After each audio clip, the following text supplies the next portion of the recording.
మంచిదండి. బల్లను సమీపించే ముందుగా సిద్ధపాటు వాక్యముగా ఒక మాట జ్ఞాపకం చేసుకుందాం. మత్తయి సువార్త 1వ అధ్యాయము 21వ వచనం. ఆమె యొక్క కుమారుని కనును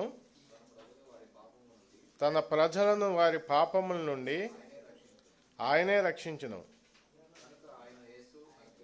గనుక ఆయనకు యేసు అని పేరు పెట్టెదవనెను. వచ్చిన మాట ప్రార్థన చేసుకుందాం. పరిశుద్ధుడా, ప్రేమమేడా, నీకే స్తోత్రాలు, వందనాలు తండ్రి. చదవబడి లేఖనం ద్వారా నాతో అందరితో మాట్లాడి మమ్మల్ని ప్రభా యోగ్యంగా బలం సమీపించే కృపను దయచేయమని ఘనత మహిమ ప్రభాలు మీకు ఆరోపిస్తూ యేసయ్య శక్తి కలిగిన నామలు అడిగి వేడుకుంటున్నాము తండ్రి, ఆమేన్. దేవుని వాక్యం తెలియజేస్తూ ఉన్నది, ఆమె యొక్క కుమారుని కనును. ఆయన ఏం చేస్తాడయ్యా అంటే తన ప్రజలను వారి పాపముల నుండి రక్షిస్తాడు. ఆయన ప్రజలు అంటే ఎవరు? ఇజ్రాయేలీలు మాత్రమేనా అంటే కాదండి. మరి ఎవరు ఆయన ప్రజలు అంటే ప్రపంచంలో ఉన్నవారందరూ ఆయన ప్రజలే. మరి ప్రపంచంలో ఉన్నవారందరూ ఆయన ప్రజలైతే మరి అందరినీ రక్షించాలి కదా. అయితే దేవుడికి కోరిక ఉన్నది, నెరవేరని దేవుని కోరిక అంటారు అది. అందరూ రక్షించబడాలని దేవుడు ఇచ్చ కలిగి ఉన్నాడు, కోరిక కలిగి ఉన్నాడు, కానీ అందరూ రక్షణ పొందరు. కారణం ఏంటంటే తన ప్రజలు అని ఎవరి గురించి అంటున్నారని మనం చూసినప్పుడు యోహాను సువార్త 3వ అధ్యాయము 16వ వచనం. దేవుడు లోకమును ఎంతో ప్రేమించెను కాగా ఆయన తన అద్వితీయ కుమారునిగా పుట్టిన వాని యందు విశ్వాసముంచు ప్రతివాడును నశింపక నిత్య జీవం పొందినట్లు ఆయన్ను అనుగ్రహించను. చాలండి. దేవుడు లోకముని ఎంతో ప్రేమించాడు అంటే లోకంలో ఉన్న వారందరూ ఆయన ప్రజలే కాబట్టి అందరికీ కూడా ఆయన వర్షాన్ని ఇస్తాడు, అందరికీ కూడా సూర్యుని సమానంగానే ఇస్తాడు. వారు ఏ దేశమైనా కానీ అందరికీ నీరుని ఇస్తాడు. ఆ విషయాల్లో ఏ భేదం లేదు, అందరికీ ఇస్తాడు. అయితే కింద ఏమని చెప్తున్నాడు చూడండి, కాగా ఎవరైతే విశ్వాసం ఉంచుతారో వారు నశింపరు. అంటే దాని అర్థం ఏంటి? ఎవరు రక్షిస్తాడు ఆయన? ఎవరైతే విశ్వాసం ఉంచారో వారే రక్షించబడతారు. విశ్వాసం లేకుండా ఎన్నిసార్లు ఎన్ని సంవత్సరాలు మందిరానికి వచ్చినా వారు రక్షణ పొందలేరు. విశ్వాసం లేకుండా క్రైస్తవ కుటుంబంలో పుట్టినా వారు రక్షణ పొందలేరు. చాలామంది అంటూ ఉంటారు పుట్టు క్రైస్తవులు అంటూ ఉంటారు. ఏదో మనం మాట వరుసగా అంటాం, కానీ పుట్టుకతోనే ఏ వ్యక్తి కూడా క్రైస్తవుడు కాదు. ఏ కుటుంబంలో అయినా జన్మించినవ్వండి, జగత్ పునాది వేయబడింది ఇప్పటి వరకు కూడా ఏ వ్యక్తి కూడా పుట్టుకతో క్రైస్తవుడు అవ్వలేదు. ఎంతమంది అయితే విశ్వసిస్తూ ఉన్నారో వారు మాత్రమే క్రైస్తవులు, వారు మాత్రమే రక్షణ పొందుతారు. క్రిస్మస్ అందరం జరుపుకుంటాం, క్రిస్మస్ అందరికీ ఆనందమే, క్రిస్మస్ అందరి పండుగ. అయినప్పటికీ ఆయన ఎవరికి రక్షకుడు? లోకరక్షకుడు అని అందరం చెప్తున్నాం, పాటలు పాడుతున్నాం. కానీ ఆయన ఎవరి రక్షకుడు అంటే ఎవరైతే విశ్వసిస్తూ ఉన్నారో వారికి మాత్రమే రక్షకుడు.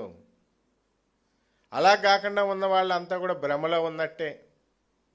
ఆ భ్రమలో ఉన్నవారు ఏదో ఒక రోజు ఆ భ్రమలోనే తేలిపోతారు. కాబట్టి దేవుని యందు విశ్వాసం ఉంచండి. మరి విశ్వాసం ఉంచాలంటే ఏం చేయాలి? ప్రభువా ప్రభు అంటే సరిపోతుందా? లేదంటే నాకు చాలా నమ్మకం అండి అంటారు కొంతమంది. కొంతమంది సాక్ష్యాలు చెప్తూ ఉంటారు, యేసుక్రీస్తు ప్రభుకి నేనంటే చాలా ఇష్టమండి. మంచిదే అమ్మా, నీకు ఇష్టమే, రక్షణ పొందావా, నమ్మి బాప్తిసం పొందావా? లేదండి, అబ్బాయి పెళ్ళయ్యాక చూద్దాం. మరి ఎందుకు ఇష్టపడుతున్నాడు నిన్ను చెప్పలేరు. చాలామంది సంఘంలో ఉన్నది 50 మందే ఉంటారు, వాగ్దానం కార్డులు మాత్రం 1000 కార్డులు తెచ్చినా సరిపోవు. కారణం ఏంటంటే అందరూ కార్డులు తీసుకుంటూనే ఉంటారు. ప్రతి సంవత్సరం కూడా దేవుడు నిన్ను ప్రేమిస్తున్నానని చెప్పి, నిన్ను ఆశీర్వదిస్తాను, నీకు దావీదుకి ఇచ్చిన అనుగ్రహం ఇస్తానని ఎన్ని వాగ్దానాలు చేస్తారండి నాకు అని చెప్తే నేను అన్నాను, యేసుక్రీస్తు ప్రభువుని నువ్వు నమ్ముతావా అంటే, లేదండి నేను యేసుక్రీస్తు ప్రభువుని నమ్మను. సృష్టికర్త ఎవరో చెప్పగలవా అంటే, ఎవరైనా కావచ్చు కానీ యేసుక్రీస్తు మాత్రం కాదు అంటుంది. కానీ ఆమెకు వాగ్దానం కార్డులు వస్తూ ఉంటే సంతోషిస్తూ ఉన్నది. ఈరోజు ఈ మాటలు బట్టి గమనించండి, క్రిస్మస్ సంతోషంలో మనం ఉన్నాం, మంచిదే. అందరం కూడా క్రైస్తవులుగా చలామణి అయిపోతున్నాం, మంచిదే. కానీ ఆయన ఎవరు రక్షకుడు అంటే, ఎంతమంది అయితే ఆయన అంగీకరిస్తారో, ఎంతమంది అయితే ఆయన పాపముల కోసం ఈ లోకానికి వచ్చాడని విశ్వసిస్తారో, నమ్మి బాప్తిసం పొందుతారో వారు మాత్రమే క్రైస్తవులు. అది లేకుండా ఎన్ని పాటలు పాడినా, అది లేకుండా ఎంత భక్తి చేసినా, అది లేకుండా ఎన్ని క్రియలు చేసినా అవన్నీ కూడా గుండు సున్నా. కిందటిసారి అనిల్ కుమార్ గారు మీటింగ్స్ పెట్టారు మన ప్రాంతంలో. ఒక యవనస్తుడు చాలా అద్భుతంగా పాటలు పాడాడు. దేవుడు మంచి వరం ఇచ్చాడు, చాలా అద్భుతంగా పాటలు పాడాడు. మేము అభినందిద్దామని దగ్గరికి వెళ్ళేటప్పటికి ఒక్కటే వాసన, మారు మనసు లేదు, పాటలు మాత్రం పాడుకుంటూ పోతూ ఉన్నాడు. గుట్కా బ్యాచ్ అతను, కానీ దేవుని మాటలు మాత్రం అద్భుతంగా పాడేస్తూ ఉన్నాడు. చూసిన వారం మనం అలాగే మోసపోతూ ఉంటాం. సమూయేలు కూడా మోసపోయాడట, పై రూపము చూసి మోసపోయాడు. మనం కూడా చాలాసార్లు మోసపోతూ ఉంటాం. వీరు దేవుని పిల్లలే, వీరు క్రైస్తవులే, ఈయన ఎంత పెద్ద పాస్టర్ గారు, రకరకాలుగా అనుకుంటూ ఉంటాం. ఈ క్రిస్మస్ సీజన్లో కూడా యెజబెల్ ఆత్మ అనేక మంది స్త్రీల్లో ప్రవేశించింది. స్టేజ్లు ఎక్కేసి వాక్యాలు చెప్పేస్తూ ఉన్నారు. వారికే మారు మనసులు లేవు, వారే వాక్యం నా దేవుడు అని చెప్తున్నారు. సరే అమ్మా, నీ దేవుడే, మరి ఆయనకి నచ్చినట్టు నువ్వు ఉంటున్నావా అంటే ఎక్కడా కనిపించదు. చెప్పడానికి చాలామంది ముందుకు వస్తూ ఉన్నారు, కానీ ఆయన నా దేవుడు, ఆయన నా రక్షకుడు అని చెప్పుకునే స్థితిలో చాలామంది లేరు. విచారించదగిన విషయం. అయితే వారందరి సంగతి మనకు అవసరం లేదు, కానీ ఇక్కడ కూర్చున్న వారం మనం ఎవరమైనా ఆయన నా దేవుడు అని చెప్పగలిగిన వారు ఉంటే మీరు ధన్యులు. అలా కాకుండా లోక రక్షకుడు, లోకం కోసం వచ్చాడు, ఈ క్యారల్స్ అని చెప్పి పిచ్చి పిచ్చి గంతులు వేస్తున్నారు చాలామంది యవనస్తులు. ఆ గంతులు వేయడం వల్ల ఏం ఉపయోగం లేదండి.